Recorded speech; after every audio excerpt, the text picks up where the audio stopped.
In this video, we'll talk about how creating text boxes ahead of time for your students can help with the layout of your activity, and it can help improve students' confidence when completing these digital assignments.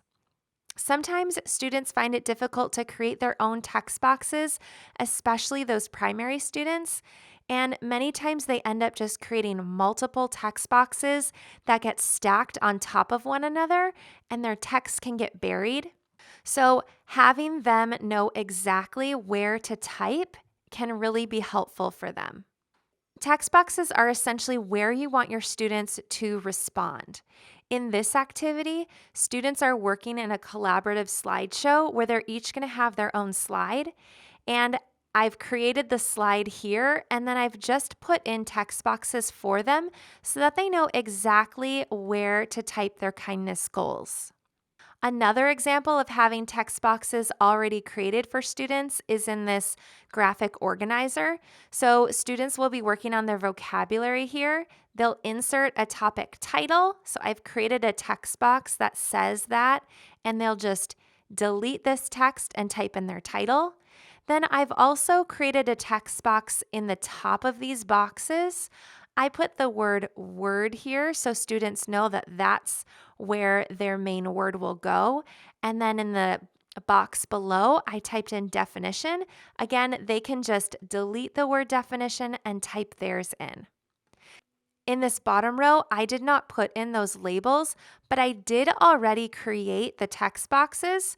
So if your students don't need these labels of where to type, but they know just to click, that's fine too. In this graphic organizer, students are creating a diagram, so they'll insert an image here. I've put a text box. You can see if I click and drag it out right on top of that box I created. Students will get rid of this text and they'll type in their title here. Then I created these label text boxes down here. When students have their image here, they can type in their different labels that they'll use to point to in their diagram. And then lastly, I created a text box so that students get practice writing a caption. They can just click in the box, delete my text, and put their text in. One last way I'll show you of using a text box is in this slides presentation. This is actually a discussion slide where I would have all of my students interacting on these same slides. I've created a discussion question at the top, and then I've created multiple text boxes for my students to type their answer to the question. This is really nice because students will respond on these two slides, and I'll have all of their responses to share with the class right here. So again, I created a text box and typed in type here. I even put a number so that students know which box is theirs. Now, let's talk about how you can create these text boxes. I'm going to go back to my kindness slide. I'll go to slide 2, and you can see here that I do not have any text boxes. This slide was made by just creating rectangles that stack on top of one another and then using my own text box to write these headings.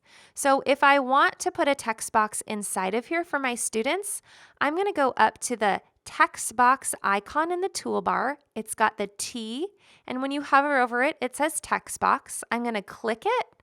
Then I'm going to click and drag my text box so that it's the size I want. When it's the size I want, I just let go and my text box has appeared. I'll type here or whatever it is I want to put in there. Then if you want to change the font of this box, you can highlight the text and then click up in the fonts and you can change the font. You can change the size for your students.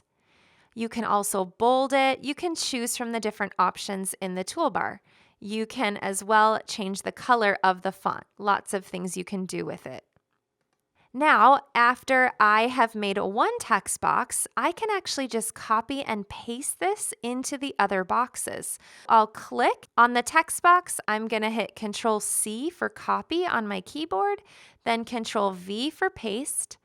I'll click on the text box and drag it to where I want to go. I'll hit Control V again for paste again. And again, I will drag the box where I want it to go. Control V last time, and I'll click it here. Now you'll see that this box is a little too big, but I'll just click this resizing square at the bottom, drag it up, and now I'm set to go. Then I can simply just duplicate this slide by right-clicking and hitting duplicate. And now you can see I have the same slide twice. I can do that 25 more times so that each of my students has a slide. In my graphic organizer example, I'll show you how to create the text boxes here. I've just created this slide using boxes and arrows. To insert a text box for this rectangle, I'm going to go up to my text box icon in the toolbar. I click and drag so that it's the size I want, and then I'm going to type in my directions for students. Title here. You can make this font bigger, and if you want the title centered, you can click up on the align icon in the toolbar, click center, and then when your students type their title, it'll automatically be centered. If you want to create those labels that I had here for students, I'm just going to click again the text box. I'm going to click and drag my box out. I'm going to type in the word label. I'll change the size so that it's a little bit bigger for them to start with. And to get more of these, I can just simply Control C to copy, Control V to paste, and then click and drag them so that they're lined up underneath. Now you can see they're not completely lined up. What I like to do is I like to highlight all of them by holding down the Shift key. And what I'll do is I'll right-click on them. I'll click Align horizontally and left so that all of them line up on the left side. And then I also like to right-click on it, click Distribute, and then distribute vertically. And that way they're all spaced the same way. Lastly, I need a text box down here. I'll go to text box, click and drag out my text box, and then I'll give my instructions for my students here. Lastly, I'll show you how to create this discussion slide.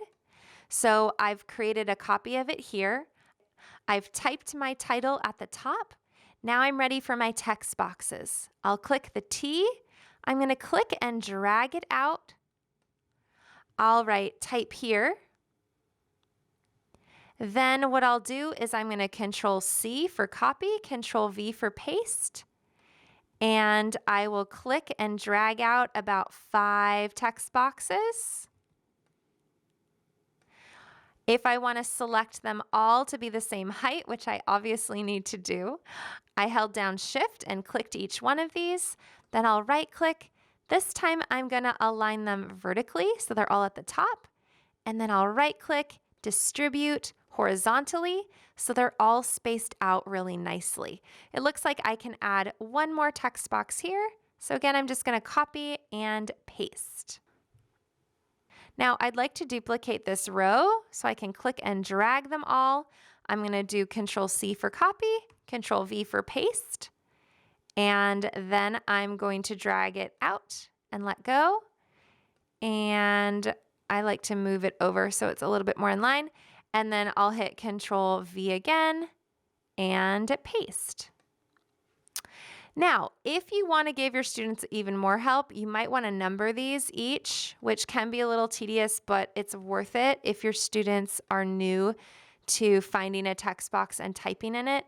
I like to assign my students a text box. It's usually the number of their computer. That's what I do. And then they know exactly where to type. To get more of these, you can just right-click and duplicate the slide. I let my students change the font, but I make sure to tell them to have it legible, and then they can also change the color, but again, it needs to be easily visible. If they want to get more fonts, what they do is click up on Arial up here. They're going to go down to more fonts and click it, and then they can search through all of these fonts. If they want certain fonts to appear, they just click on them, as many really as they want. And then they'll click OK. these fonts have appeared in their choices. So that's kind of fun for them to find some new fonts that they like. All right, well, that is all for this video. I hope you have learned a little bit more about how you can incorporate text boxes into your activities. As always, if you enjoyed this video, please do rate us on TPT and make sure to share this course with your teacher friends.